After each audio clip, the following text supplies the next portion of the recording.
ऐ बेरादार दूरे बाशा जियर बात ऐ बेरादार दूरे बाशा जियर बात यार बद बद तरबुद अज मार बद तन तोरा बर जनात यार बदबर जाने ईमान जनात यार बद रद तोरा सूए जाई यार ने को गिरता या बेनाईम या क़ियासल मुस्तक़ीसी नग़दीना नफ्तिखारा मिल उलूमी वल ग़िना हर गोड़ी दे नेक तू तो यार है जो न मांगे उससे तू बेजार है या इलाही मी कुनद शम्सु को मगर या इलाही मी कुनद शजरो हजर या इलाही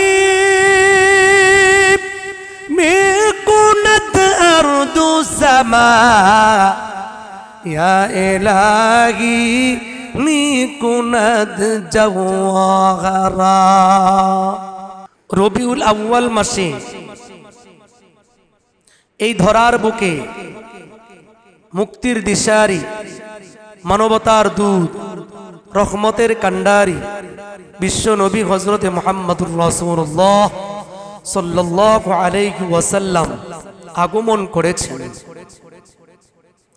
এটা আমাদের জন্য অনেক বড় নিয়ামত। নবীজিকে আল্লাহ তাআলা রহমাতুল্লিল আলামিন হিসাবে প্রেরণ করেছেন। নবীজি সর্বশেষ নবী, এর মধ্যে কোনো কি নেই, সন্দেহ নাই। নবীজি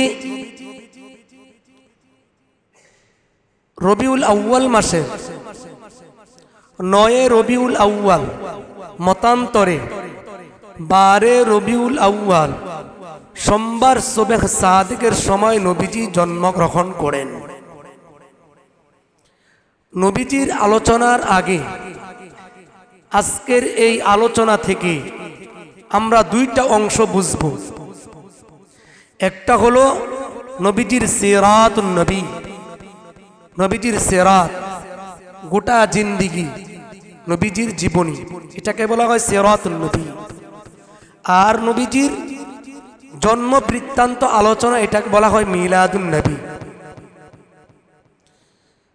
এই দুই বিষয়ের সমন্বয়ে আজকে ইনশাআল্লাহ আপনাদের সামনে আলোকপাত করব ইনশাআল্লাহ। প্রথমেই আমরা জানব নবীজির বংশ পরিচয়। নবীজি কোথায়, কখন, কিভাবে জন্মগ্রহণ করলেন, কোথা থেকে আসলেন, এই বিষয়ে আমাদের আগে জানার দরকার।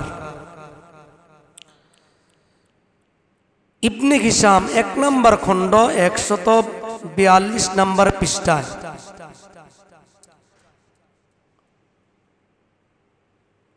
নবীজির দাদা আব্দুল মুত্তালিব, নবীজির দাদার নাম কি? Abdul Muttalib. এই নবীজির দাদা আব্দুল মুত্তালিবকে আল্লাহ পাক রব্বুল আলামিন স্বপ্নের মাধ্যমে জমজমের কূপ খনন করার জন্য আদেশ করেছেন।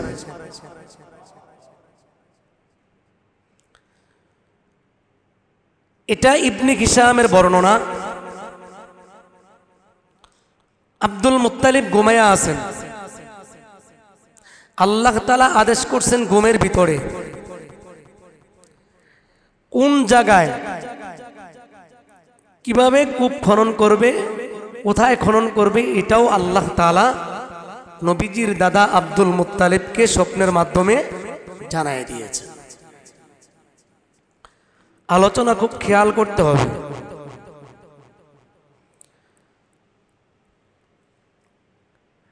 আল্লাহ পাক রব্বুল আলামিন নবীজির দাদা আব্দুল মুত্তালিবকে স্বপ্নের মাধ্যমে জানায়া দেন, ও আব্দুল মুত্তালিব, আপনি কূপ খনন করেন, অমুক জায়গার মধ্যে কূপটা খনন করেন। কোন জায়গার মধ্যে কূপ খনন করা হবে তাও আল্লাহ পাক রব্বুল আলামিন জানায় দিলেন। এর কূপ খনন করা জমজমের কূপ, যেমন তেমন কূপ না। এই জমজমের কূপ খনন করার জন্য আদেশ করছেন কে? জোরে বলেন কে? জমজমের কূপ খনন করার জন্য আল্লাহ রব্বুল আলামিন নবীজির দাদা আব্দুল মুত্তালিবকে আদেশ করলেন, ও আব্দুল মুত্তালিব, অমুক জায়গার মধ্যে জমজমের কূপ খনন করে নাও। নবীজির দাদা আব্দুল মুত্তালিব ঘুম থেকে সজাগ হওয়ার পর এবার জমজমের কূপ খনন করার জন্য চলে গেলেন। জমঘুর গোত্রের লোকেরা মক্কা ছেড়ে যাওয়ার সময় কূপের মধ্যে কিছু লৌহবর্ম, কিছু তলোয়ার, তাদের কিছু সরঞ্জামাদি এই কূপের মধ্যে নিক্ষেপ করে যায়, ফালায়া যায়। নবীজির দাদা আব্দুল মুত্তালিব যখন কূপ খনন করেন তখন তিনি কিছু লৌহবর্ম, কিছু তলোয়ার এবং 2টা সোনার হরিণ তিনি পেয়ে যান। আব্দুল মুত্তালিব তলোয়ার, কয়েকটা তলোয়ার দিয়া কাবা শরীফের দরজার ঢালাইয়ের কাজ করলেন। কিসের কাজ? কাবা শরীফের দরজার ঢালাইয়ের কাজ শুরু করলেন। আর সোনার হরিণ 2টা, এই সোনার হরিণ 2টা কাবা শরীফের দরজার সামনে সন্নিবেশিত করে রাখলেন। আব্দুল মুত্তালিব কাবা শরীফের দরজা ঢালাই দেওয়ার পর সোনার হরিণ 2টা কাবা শরীফের সামনে সন্নিবেশিত করার সময় আব্দুল মুত্তালিব আল্লাহ তাআলার কাছে মান্নত করলেন, ও মালিক আল্লাহ, আপনি যদি আমাকে 10টা পুত্র সন্তান দান করেন তাহলে আমি একটা পুত্র সন্তান এই বাইতুল্লাহ শরীফের জন্য উৎসর্গ করে দেব। সন্তান আল্লাহ তাআলার রাস্তায় দেওয়া, সন্তানকে দ্বীনের পথে দেওয়া, সন্তানকে দ্বীন শেখানো, সন্তানকে হাফেজ বানানো, সন্তানকে আলেম বানানো, সন্তানকে মুফতি মুহাদ্দিস বানানো, বাবা এটা কিন্তু আখিরাতের পথ দেখানো উদ্দেশ্য, এর দ্বারা যশ খ্যাতি উদ্দেশ্য নয়, দুনিয়ার টাকা পয়সা কামানো উদ্দেশ্য নয়।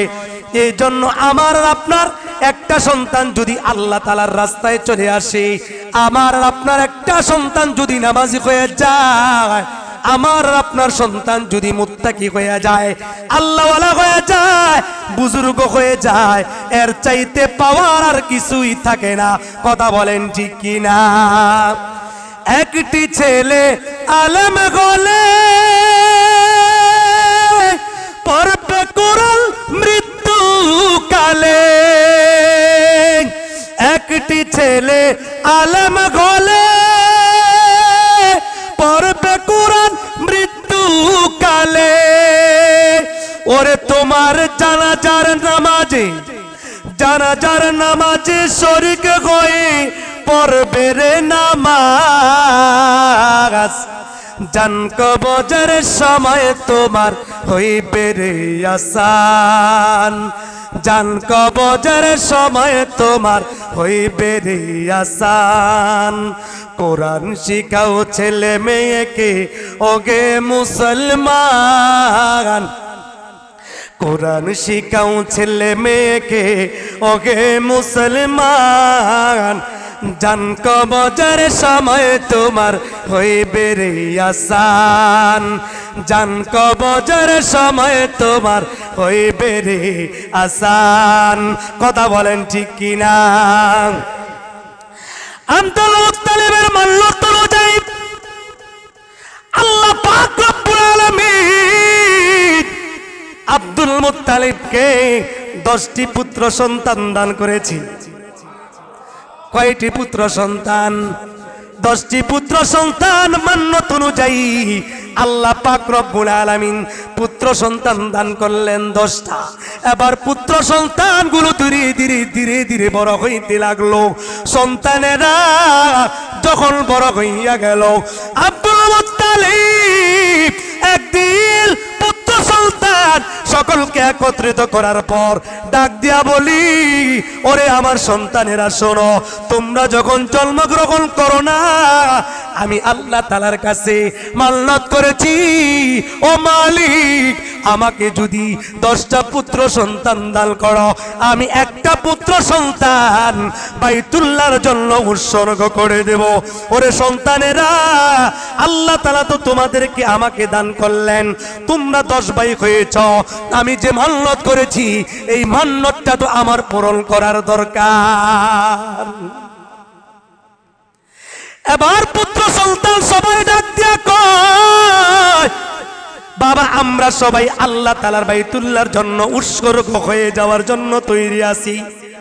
অথচ আজকাল আমাদের সমাজে আমাদের সন্তানদেরকে আমরা লালন পালন করি, অথচ সন্তান নামাজের মধ্যে আসে না, সন্তান নবীজির আদর্শ অনুযায়ী চলতে চায় না, সন্তান নেশা খায়, সন্তান বাবা ট্যাবলেট খায়, সব সন্তান বিভিন্ন জায়গার মধ্যে মাস্তানি করে, মস্তানি করে, কতই কিছুই করে চলে, সন্তান দিনের পথে চলে না।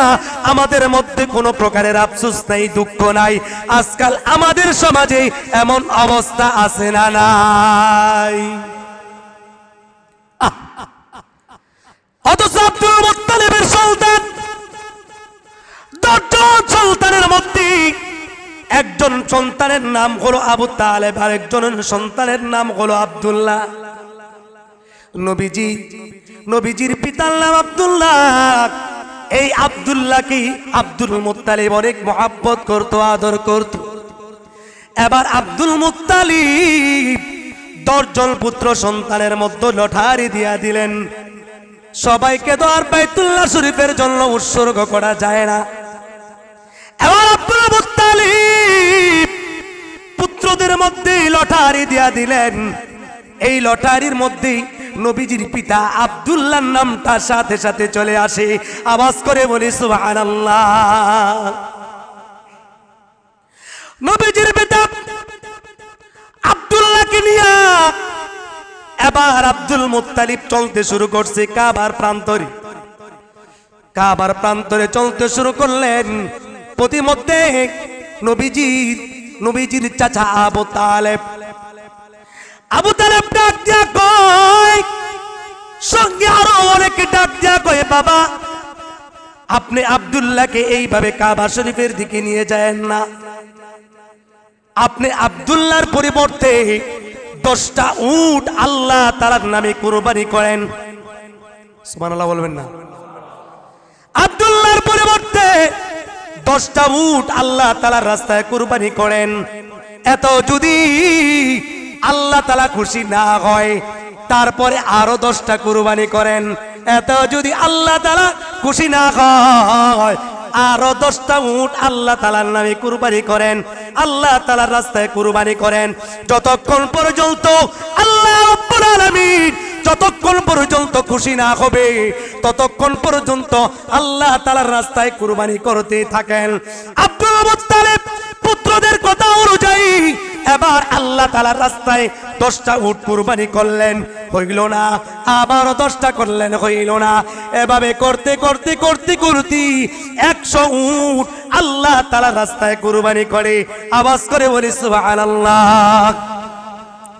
আব্দুল মুত্তালিব বলি 100 উট আল্লাহ তাআলা রাস্তায় কুরবানি করে। আল্লাহ পাক রব্বুল আলামিন এবার আব্দুল মুত্তালিবকে ডাক দিয়া কয়, ওরে আব্দুল মুত্তালিব, যাও যাও, আমি আল্লাহ আব্দুল্লাহর পরিবর্তে বাইতুল্লাহ শরীফের জন্য আমি আল্লাহ 100 উট গ্রহণ করে নিলাম। এই আব্দুল্লাহর ঘরে জন্মগ্রহণ করেছে বিশ্ব মানবতার দূত, মুক্তির দিশারি, উম্মতের কান্ডারি, দয়াল নবী, বিশ্ব নবী হযরতে মুহাম্মদুর রাসূলুল্লাহ আলাইহি ওয়াসাল্লাম। নবীজি বনি হাশিম বংশে 12 রবিউল আউয়াল সোমবার সুবহ সাদেকের সময় নবীজি জন্মগ্রহণ করেন।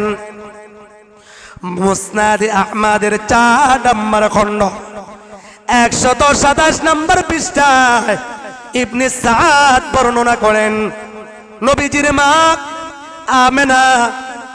মা আমেনা বলেন, আমার সন্তান মুহাম্মদ যখন জন্মগ্রহণ করে তখন তার শরীর মুবারক থেকে এমন একটা আলো বাহির হয়, যেই আলোর কারণে, যেই আলো তারা শাম দেশে প্রাসাদ গুলা আলোকিত হয়ে যায়। নবীজির মা আমেনা ডাক দিয়া বলেন, আমার পুত্র সন্তান মুহাম্মদ যখন জন্মগ্রহণ করেছি, কিসরার রাজপ্রাসাদের ইট গুলা ধসে পড়ে গেছে, অগ্নিপূজকদের আগুন সাথে সাথে নিভে গেছে। আল্লাহু আকবার। নবীজির জন্মের কথা যখন দাদা আব্দুল মুত্তালিবের কাছে সংবাদ দেওয়া হয়, নাতি হইছে, আব্দুল্লাহর পুত্র সন্তান হইছে, আর আব্দুল মুত্তালিবের নাতি আব্দুল্লাহর ঘরে সন্তান জন্মগ্রহণ করেছে। দাদা যখন শুনতে পাইল, খুশিতে আত্মগোলা হইয়া নাতিকে কোলে নিয়ে চলে গেলেন কাবার প্রান্তরে। কোথায় চলে গেছে? কাবার প্রান্তরে চলে গেছে। কাবার প্রান্তরে যাওয়ার পর আল্লাহ পাক রব্বুল আলামিনের দরবারে দোয়া করলেন।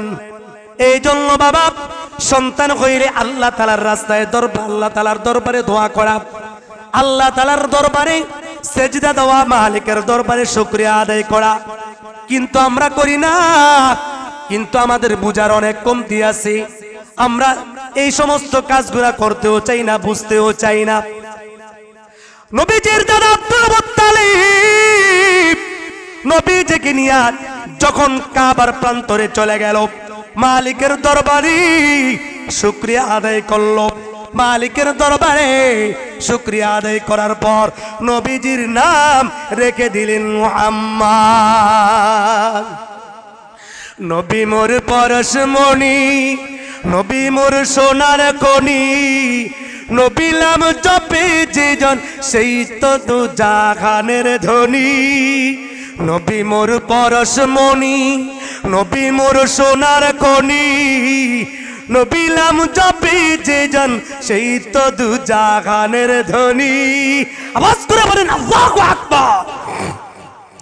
ইবনে গেসাম 1 নম্বর খণ্ড 162 নম্বর পৃষ্ঠায় আলোচনা করেন, আরবের নিয়ম ছিল, তারা যখন নবজাতক শিশুদের লালন পালন করে, তখন নবজাতক শিশুদের সুস্বাস্থ্যের জন্য, ভালো স্বাস্থ্যের জন্য, সুস্থতার জন্য দুগ্ধ পুষি মহিলাদের কাছে, দাত্রীদের কাছে তারা সন্তান দিয়া দিত। সন্তানদেরকে দুধ খাওয়াবে, লালন পালন করবে। এর জন্য তারা ওই মহিলাদেরকে টাকা পয়সা দিয়ে দেয়। ওই প্রথা অনুযায়ী সেই মক্কা শহরের মধ্যে মহিলারা, দাত্রী মহিলারা শিশুর সন্ধানে তারা শহরের মধ্যে আসে। শহরের মধ্যে আসার পর ধনী ধনী পরিবারের সন্তানগুলো তারা নিয়ে লালন পালন করে। এর বিনিময়ে তারা কিছু টাকা পয়সা পায়, এর বিনিময়ে তারা কিছু টাকা পয়সা পায়। এইভাবে তাদের জীবন যাপন চলে। হযরতে হালিমাতুস সাদিয়া রাদিয়াল্লাহু তাআলা আনহা বলেন, নবীজির মা হলো আমেনা, আর নবীজির দুধ মা হলেন হালিমাতুস সাদিয়া রাদিয়াল্লাহু তাআলা আনহা। এই নবীজির দুধ মা হালিমা নবীজির ব্যাপারে বলেন, হযরত হালিমাতুস সাদিয়া বলেন, আমরা যখন বনি সাদ গোত্রের মহিলাদের সঙ্গে দুগ্ধপোষী সন্তানদের তালাশে গেলাম, আমরা যখন চলতে শুরু করলাম, ওই সময়টা ছিল দুর্ভিক্ষের সময়। সময়টা ছিল কি? ওই সময় ছিল দুর্ভিক্ষের সময়, অভাবের সময়। হযরতে হালিমাতুস সাদিয়া বলেন, হযরতে হালিমাতুস সাদিয়া রাদিয়াল্লাহু তাআলা আনহা বলেন, আমরা যখন চলতে শুরু করলাম, আমাদের বাগুনটা তেমন শক্তিশালী ছিল না। আমাদের বাগুনটা ছিল খুবই দুর্বল। আমাদের বাগুনটা ছিল দুর্বল, তেমন ভালো করে চলতে পারে না। আমার শরীরের মধ্যে, বুকের মধ্যে তেমন দুধ ছিল না। আমাদের উটের মধ্যেও তেমন দুধ ছিল না। যেই দুধগুলা খেয়ে আমাদের শিশু সন্তানরা তাদের ক্ষুধা নিবারণ করবে, না, এমন পরিস্থিতি আমাদের মধ্যে ছিল না। আমাদের শিশু সন্তানেরা দুধ না পাওয়ার কারণে ছটপট করে কান্নাকাটি করে ঘুমাইতে পারতো না। এমন একটা পরিস্থিতি, এমন একটা সময় চলে আসলো। আমরা চলতে শুরু করলাম। চলতে চলতে চলতে চলতে দুগ্ধ পশুর সন্তান, দুধ পান করনে বলা শিশুর সন্ধানে আমরা মক্কা নগরীর মধ্যে চলে আসলাম। কোথায় চলে আসছে? মক্কা শহরের মধ্যে চলে আসছে, যেই জায়গার মধ্যে শিশু সন্তান পাওয়া যায়। বিভিন্ন পরিবারের সন্তান, তারা সেখান থেকে বিভিন্ন মহিলারা নিয়ে যায়। কিন্তু যখন আমার নবীজির কাছে আসে, নবীজির খবর নিয়ে দেখে এই সন্তানের বাবা নাই। আমার নবী বিশ্ব নবী রহমাতুল লিল আলামিন নবীজি জন্মের আগে নবীজির বাবা মারা যায়। নবীজির পিতা আব্দুল্লাহ মারা যায়। নবীজি যখন দুধ পান করানোর যখন সময় হয়ে গেল, হালিমাতুস সাদিয়া বলেন, সব মহিলারা ধনী ধনী পরিবারের সন্তানগুলো কিনিয়া গেছি, নবী মুহাম্মদ কি কেউ নিতে চায় না। সর্বশেষ আমার স্বামীর সাথে আমি পরামর্শ করলাম, ও স্বামী আমার, এইভাবে কালীঘাটে গিয়ে লাভ কি? এইভাবে তো কালীঘাটে বাড়ি দিয়ে কোনো লাভ নাই। যেহেতু এই এতিম সন্তানটা আছে, এই এতিম সন্তানটাকে আমরা নিয়ে চলে যাই। এবার স্বামী বলেন, ঠিক আছে নিয়ে চলো। এবার হালিমাতুস সাদিয়া ডাক দিয়া বলেন, আমি যখন নবী মুহাম্মদকে নেওয়ার জন্য গেলাম, তাকায় দেখলাম নবী মুহাম্মদের চেহারার মধ্যে এত সুন্দর মায়া, এত সুন্দর মায়া পৃথিবীর কোন শিশু সন্তানের মধ্যে পাওয়া যায় না। আওয়াজ করে বলি সুবহানাল্লাহ। बर मुहम्मद बेरसानम सद सलाम शफीए मुजरिमा यौमुल कियाम। বরকতকার কথা কয় না, নবীজির চেহারার মধ্যে বরকত। এ বরকত দিয়া দিবেন কে? হালিমাতুস সাদিয়া বলেন, আমি আবার নবীজিকে নিয়ে চলতে শুরু করলাম। চলতে চলতে চলতে চলতে এবার যখন সামনের দিকে আগাইলাম, আমি তাকায় দেখি যেই বাহনটা দুর্বল ছিল, যেই দুর্বল বাহন দিয়া আমি আসলাম, এই বাহনটা সব বাহনের আগে, সবার আগে চলতে শুরু করছে। তার মানে বাহনের মধ্যে এত শক্তি চলে আসছে যা অন্য অন্য বাহনের মধ্যে নাই। আওয়াজ করে বলি সুবহানাল্লাহ। হালিমাতুস সাদিয়া বলেন, যেই দেখলাম আমার বুকের মধ্যে কোনো দুধ ছিল না। নবী মুহাম্মদকে যখন আমি বুকে নিলাম, বুকে নেওয়ার সঙ্গে সঙ্গে আমার বুকের মধ্যে দুধ ভরপুর হয়ে যায়। আমার উটের মধ্যেও দুধ ছিল না, আমার ওটের মধ্যে দুধ ভরপুর হয়ে যায়। এমনি ভাবে চলতে চলতে চলতে চলতে যখন বাড়িতে আসলাম, আসার পর যখন দেখলাম আমাদের যেই বকরিগুলার মধ্যে কোনো দুধ ছিল না, বকরিগুলার মধ্যে কোনো দুধ পাওয়া যাইত না, কিন্তু নবী মুহাম্মদের বরকতি আইসা দেখলাম প্রত্যেকটা বকরির মধ্যে দুধে ভরপুর হয়ে যায়। নবীজি যখন হালিমাতুস সাদিয়া রাদিয়াল্লাহু তাআলা আনহার ঘরের মধ্যে চলে আসলো, চতুর্দিক থেকে বরকত শুরু হয়ে গেল। হালিমাতুস সাদিয়া বলেন, আমি আমার সন্তানকেও দুধ পান করাইলাম, শিশু নবী হযরত মুহাম্মদকেও আমি দুধ পান করাইলাম, আমরাও তৃপ্তি সহকারে দুধ পান করলাম। দুধ পান করার পর ক্লান্ত শরীর নিয়ে আমরা শুয়ে পড়লাম, ঘুমাইয়া গেলাম। আওয়াজ করে বলি সুবহানাল্লাহ। या मोहम्मद जगो तो जाला कमली वाला तुम्हारी नाम, मदीना वाला तुम्हारी नाम, कौसर वाला तुम्हारी नाम। या मोहम्मद जागो तो जाला कमली वाला तुम्हारी नाम, कौसर वाला तुम्हारी नाम। दुनियाते तुम्हार नामेरी डंका, दुनियाते तुम्हार नामेरी डंका, खुदा रो हबीब तुम्हारी नाम, कौसर वाला तुम्हारी नाम, मदीना वाला तुम्हारी नाम। या मुहम्मद जगत उजाला कमली वाला तुम्हारी नाम, कौसर वाला तुम्हारी नाम, कौसर वाला तुम्हारी नाम।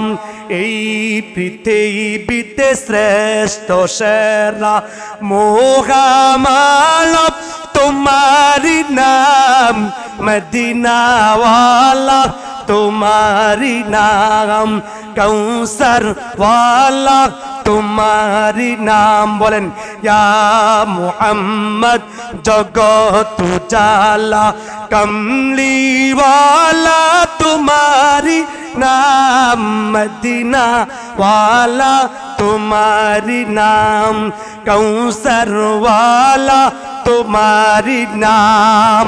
आवाज करे बोलें अल्लाहु আকবার। এইদিকে নবীজির বয়স 4 বছর হয়ে গেল। নবীজির 4 বছর হয়ে যাওয়ার পর এবার ফেরেশতারা নবীজির সিনা মোবারক অপারেশন করছে, বক্ষ বিধারণ করছে। নবীজির থেকে যত নবীজির শরীর থেকে যত খেলনা আছে, খেলার মনোভাব আছে, আর অন্য অন্য কিছু আছে, সব কিছু ধুয়ে পরিষ্কার করে দেয়।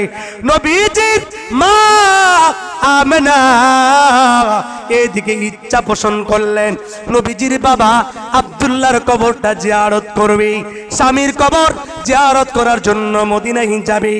এবার নবীজির মা আমেনা সন্তান মুহাম্মদকে নিয়া, শ্বশুর আব্দুল মুত্তালিবকে নিয়া, দাসী উম্মে আইমানকে সঙ্গে নিয়া চলতে শুরু করলেন। চলতে চলতে চলতে চলতে এবার মদিনার মধ্যে চলে আসলো। কবর জিয়ারত করার পর এবার নবীজির মা আমেনা দীর্ঘদিন ওই জায়গার মধ্যে অবস্থান করলেন।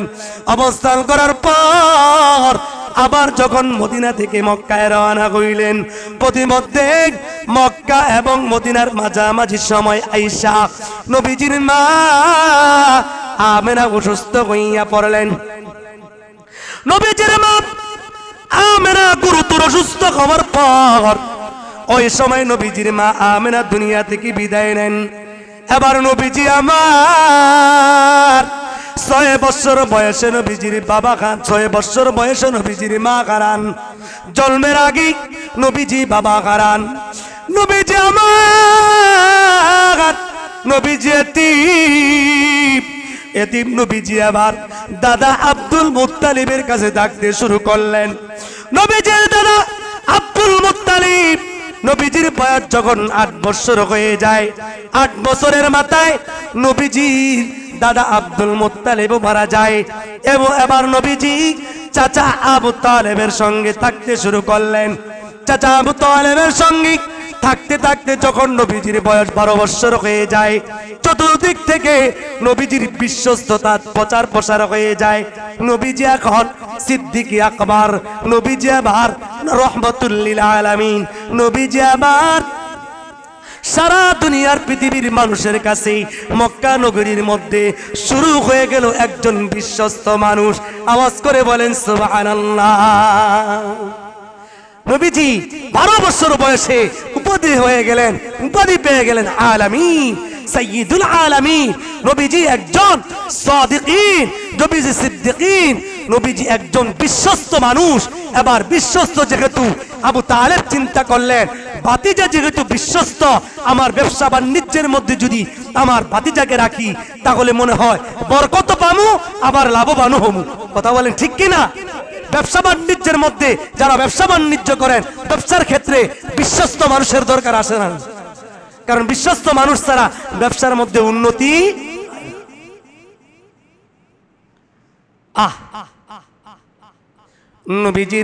নবীজির চাচা আবু তালেব, নবীজির চাচা আবু তালেব চিন্তা করলেন এবার সিরিয়ার মধ্যে যখন যাবেন ভাতিজা মুহাম্মদকেও সঙ্গে নিয়ে যাবেন। এবার 12 বছর বয়সে নবীজি চাচা আবু তালেবের সঙ্গে সিরিয়া রওনা হয়। চলতে চলতে চলতে চলতে চলতে চলতে যখন বুসরায় গিয়ে অবস্থান গ্রহণ করলেন, বুসরায় যাওয়ার পর ওই জায়গার মধ্যে একটা তাঁবু টানলেন। তাঁবু টানানোর পর ওই জায়গার মধ্যে বিশ্রাম গ্রহণ করলেন। ওই জায়গার মধ্যে একজন পাদ্রী ছিল বুখাইরা। এই পাদ্রী সাধারণত কামরা থেকে বাগির হয় না, রুম থেকে বাগির হয় না। এই বাবা খুব ভালো করে বুঝেন, এই পাদ্রী নাম তার বুখাইরা। এই বুখাইরা পাদ্রী সহজে তার কামরা থেকে কখনো বাইরে হয় না। কিন্তু যখন দেখলো আবু তালেবের সঙ্গে সুন্দর একজন বালক দেখা যায়, এই বুখাইরা পাদ্রী আর কামরার মধ্যে বসে থাকে নাই। আবু তালেবের কাফেলাকে কাছে গিয়া আবু তালেবের কাফেলাকে সুন্দর করে মেহমানদারি করাইলেন। মেহমানদারি করানোর পর নবীজির হাত ধইরা আবু তালেবকে ডাক দিয়া বলে, ও আবু তালেব, তোমার সঙ্গে যে বালকটা আছে এই বালকের পরিচয়টা কি? আবু তালেব ডাক দিয়া কয়, এটা তো হলো আমার ভাতিজা। বুখাইরা পাদ্রী ডাক দিয়া কয়, ও আবু তালেব, তুমি তাড়াতাড়ি এই ভাতিজাকে তুমি তাড়াতাড়ি মক্কার দিকে আবার নিয়ে যাও। সাবধান সাবধান, তুমি তোমার ভাতিজাকে সিরিয়ায় নিবা না। যদি তুমি সিরিয়ায় নিয়ে যাও তাহলে কিন্তু ইহুদিরা তোমার ভাতিজাকে ক্ষতি করতে পারে। কারণ কি কি কারণ? এবার পাদ্রী আবু তালেবকে ডাক দিয়া বলে, আবু তালেব, তুমি তো জানো না, আমি দেখতেছি তোমার এই ভাতিজা ভবিষ্যতে হবে সাইয়্যিদুল আলামিন, এই দুনিয়ার একজন সরদার। আওয়াজ করে বলি সুবহানাল্লাহ। আবু তালেব বুখাইরাকে ডাক দিয়া কয়, বুখাইরা, তুমি কি করে বুঝতে পারলা আমার ভাতিজা সাইয়্যিদুল আলামিন? বুখাইরা পাদ্রী ডাক দিয়া কয়, যখন আপনারা এই এলাকার মধ্যে এই বালককে নিয়ে প্রবেশ করলেন, আমি দেখলাম এই এলাকার মধ্যে যত গাছপালা আছে, পাথর আছে, এই গাছপালা এই পাথর তার সম্মানে মাথা নত কইরা দিছে। আওয়াজ করে বলি সুবহানাল্লাহ। আবু তালেবকে ডাক দিয়া বলে, ও আবু তালেব, এই গাছ এবং পাথর যদি কোনো মানুষের সামনে মাথা নত করে, বুঝতে হবে সে একজন নবী। নবী ছাড়া কোনো গাছপালা মানুষের সামনে মাথা নত করে না। এই জন্য আমি বুঝতে পেরেছি এই বালকটা হবে সাইয়্যিদুল আলামিন। সুতরাং আপনি তাকে এই এলাকা থেকে আবার মক্কার মধ্যে পাঠায়া দেন, সিরিয়ার মধ্যে নিয়ে যাবেন না। আবু তালেব এই পাত্রীর কথা শোনার পর এবার শিশু নবী মুহাম্মদকে পাঠায়া দিলেন মক্কা নগরীর মধ্যে। নবীজির বয়স যখন 12 থেকে 25 বছর হয়ে যায়, নবীজি হযরতে খাদিজাকে বিবাহ করেন। কত বছর বয়স? কথা কয় না। আজকাল তো আমাদের সন্তানদের 25 বছরে লেখাপড়া শেষ হয় না, অনেকের 30 বছরের সার্টিফিকেট পায় না, অনেকে 35 পর্যন্ত হয়ে যায়, সার্টিফিকেটে পায় না।